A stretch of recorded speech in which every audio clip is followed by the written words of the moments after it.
It didn't happen suddenly. There was no argument, no dramatic goodbye. She didn't block me. She didn't say she was leaving. She just stopped answering. At first, I didn't panic. People get busy. Days get long. Life happens. That's what I told myself. But deep down, I felt it. Something wasn't right. Her replies became shorter, then slower. Then sometimes, they didn't come at all. I kept checking my phone, pretending I wasn't waiting, pretending it didn't matter. But every vibration that wasn't her made my chest feel heavier. I replayed our last conversations in my head. Nothing seemed wrong. No harsh words, no tension, just normal talk. And that scared me more than a fight ever could. Silence is confusing like that. It gives you no answers, only questions. Did I say something wrong? Did she change her mind? Or was she slowly learning how to live without me? I wanted to ask her.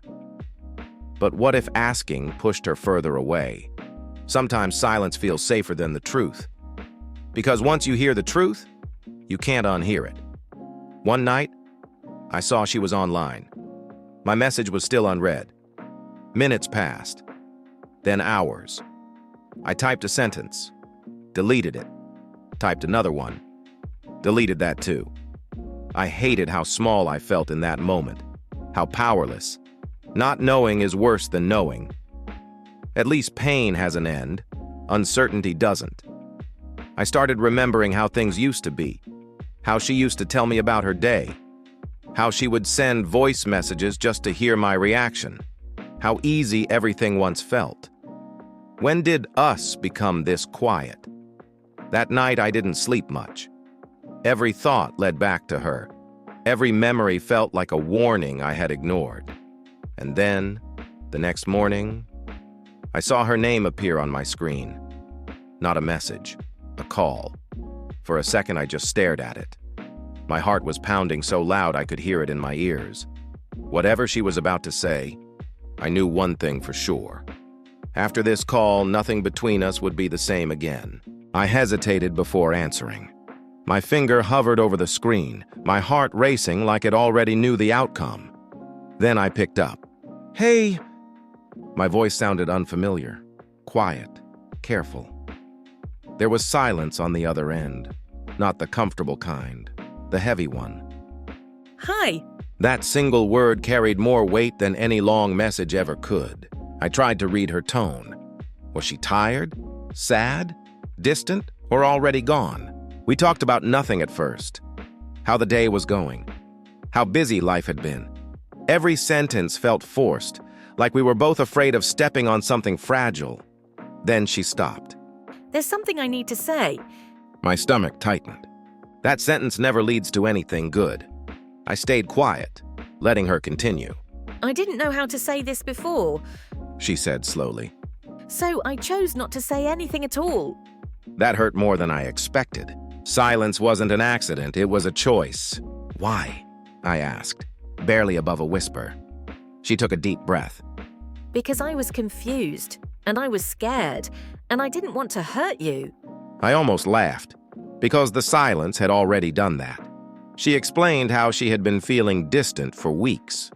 Not from me exactly, from everything. From herself. "I started wondering if we were still moving in the same direction," she said. "And instead of talking to you, I pulled away."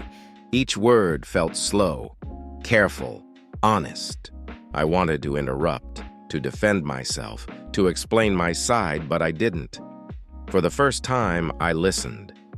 She talked about expectations, about pressure she never mentioned, about moments when she felt alone, even when we were together. And suddenly, things started to make sense.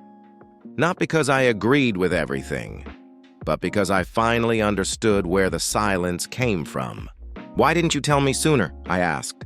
There was a pause.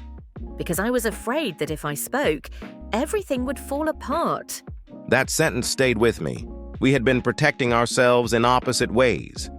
She chose silence. I chose waiting, and both choices were slowly breaking us. The call grew quiet again, but this time, it felt different. Not empty, expectant. This wasn't the end yet. but it wasn't safe either. Whatever came next would decide everything. The silence after her words felt different now. Not empty, heavy with meaning. I realized something in that moment. This wasn't about who was right or wrong. It was about whether we were still willing to choose each other. Sometimes love doesn't end with anger. Sometimes it ends quietly, when two people stop speaking the truth. "I wish you had told me sooner," I said, not accusing, just honest. I know. She replied. I wish I had been braver. Her voice cracked slightly, and that sound alone told me this wasn't easy for her either. We talked longer than I expected. Not arguing, not defending ourselves, just listening.